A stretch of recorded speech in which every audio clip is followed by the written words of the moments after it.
How's it going, folks? Stu here. Next up from the London Film Festival was a film which I was excited for, although I didn't really know anything about it. I kind of went in very, very blind to this one. I only knew its name and who directed it, and that is Brandon Cronenberg.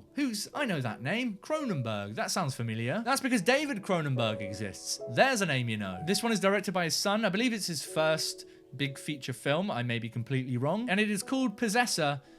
And it's batshit. Cronenberg is obviously a bit of a king in body horror, and so Brandon Cronenberg, his son, has sort of taken a leaf from that book and created this insane, vivid, body horror assassin story, and it's a little bit mental. And I really enjoyed my time with it, even if a lot of its decisions and creative choices weren't amazing to me. So the premise of this one takes a little bit of a leaf out of something like Matrix. Very much felt that at the beginning of this film. It was very Matrixy, but it's essentially about a assassin who is top of her game, bit of an A-class assassin who implants herself into other people's minds in order to take control and take out targets without being traced, I guess. But the film looks at what happens when she's given a new assignment, which doesn't quite go as swimmingly as she'd have hoped, and it looks at the blurring of lines between control of your own mind, I guess is the best way to put it. And if that sounds a little bit crazy, it is crazy. And the things I love the most about this are those typical sort of body horror injections. Really love that stuff. I mean, the film sets up in a really interesting and intriguing way. As I said, yes, it has got sort of hints of that whole Matrix, like plugging your head in. I mean, one of the opening scenes, I think, before the title at all, is just someone plugging into the back of their head. Big Matrix vibes. But that really doesn't carry into the rest of the film, and thankfully the narrative goes a completely different way to Matrix, and it begins on this really exciting and interesting story. And it's quite a tight film in terms of its narrative and its runtime. It doesn't take a lot of time to really set the building blocks before it starts just crashing through it, and ultimately that means that it doesn't take long before it starts getting into some real proper fucking violence. I mean, actually, the opening scene of this one, yeah, it gets pretty violent. It's a good tone setter for this one, and if you watch the opening 5 minutes and you're like, this is a bit gross, don't think I'm going to like it, you're probably not going to like the rest of it. But I really like that kind of unsettling vibe that it sets up. It never feels too gratuitous, but it sort of has fun with itself. And along the way, it's having fun with practical effects. Sometimes those don't work as well as others. There's one point, I don't want to spoil things, but let's call it, it's a head pop. Right? That's what I'm going to say. It's a head pop in the film. That was jarringly weird, and one of a few points where the film sort of crosses that line between just being a little bit too much. But on the whole, enjoy is not the best word.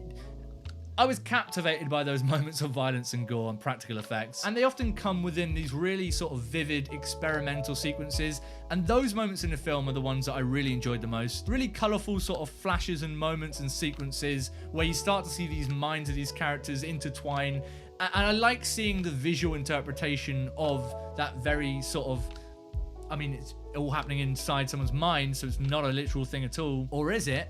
Huh? See, film worked on me. It certainly never feels boring, never feels dull, and absolutely races through its runtime. And I liked the performances. I liked watching them. Andrea Riseborough, as I said, as the lead assassin, really, really good. We don't get a huge amount to her character, and once she's sort of set up for us, I do feel like we kind of lose a bit in favor of other characters in the film. But my favorite performance in the film comes from Christopher Abbott, who is the target that she has, the mind that is getting implanted into. He was great. I really loved watching him sort of watching someone that isn't them. So you're watching Andrea Riseborough within someone else, and you know that it's Andrea Riseborough in there, but it's not them. That is a difficult performance to nail. I mean, it's even harder to explain, apparently. But he did really great with that. There's this increasing sort of desperation in his performance, which I really found very engaging, and really claustrophobic as well. And that's the main thing that I enjoyed about the direction here. Yes, all of the sort of effects and visual stuff is really, really great, but the tone of this one is really effectively very claustrophobic. It really feels like it's tightening and tightening, and you're getting stuck within the world of the film, which I think is intentional, obviously. But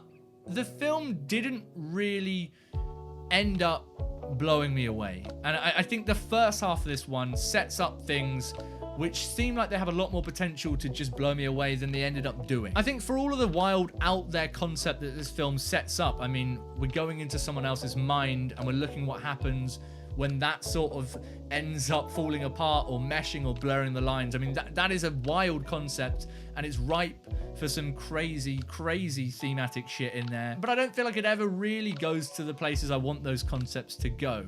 Like, outside of the fact that it's just crazy, violent, and entertaining and fun in places, I did find myself increasingly wanting a little bit more, or rather waiting to see what would happen, and then it never really ended up coming. And I don't think that's wholly absent from the film. Like, these concepts are there and they're explored in one way or another, but I do think that it doesn't quite land the way it's trying to explore it, or I guess the gravity of what this is doing to the characters as well as it thinks it is. The climax of the film feels like it comes a little bit too soon. Like, it feels like we're missing a little chunk of this film. As soon as shit starts peaking, it's like, cool, we're there and we're done. And I find that to be a little bit unsatisfying from a narrative standpoint. It's really, really difficult to talk about without spoiling this one. Like, if this film was a nice, handy little graph, it would be going up, up, up, up, up. Oh, this is crazy. And then just sort of fizzing out a little bit by the end. And I think the craziness of this film deserves a little bit more than that. But what about you guys? Did you manage to check out Possessor at the film festival this year? If you have had a chance to check it out wherever you have, let me know what you thought about it in the comments down below. We'll have a little chat. See you guys tomorrow for another new review from the festival. What a shocker. But until then, stay beautiful, stay safe. Don't jump into other people's minds. It's not going to end well. It's not going to end well.